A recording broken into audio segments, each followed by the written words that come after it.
عارفين ليه أكتر أدوية بتتباع في صيدليات شهر رمضان هي أدوية الحموضة؟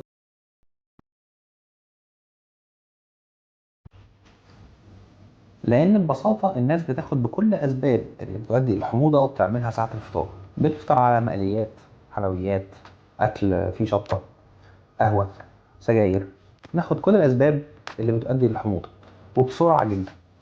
الحاجات دي بتزود الضغط في المعدة، فلما الضغط يزيد في المعدة مع إن نوعية الأكلات دي بترخي العضلة ولا بين المريء والمعدة، بيبقى في سهولة قوي الحمض بيسيب المعدة ويطلع على المريء، وبتدي طبعا إحساس الحرقان الموجود في المريء اللي هي بيسموها الحموضة أو الهارت بيرن. فالحل إيه؟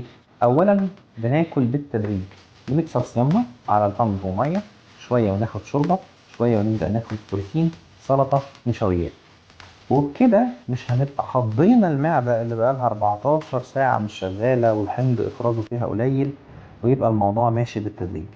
طيب لو حضرتك أصلا بقى مريض ارتجاع مريء وبتاخد دواء، يبقى احنا كده هنعمل ايه؟ هنفطر عادي على مية وتمر، وناخد العلاج بتاعنا ممكن يكون من عيلة البي دي ايز، ونستنى حوالي من تلت لنص ساعة ونبدأ ناخد الفطار بنفس الطريقة اللي قلنا عليها.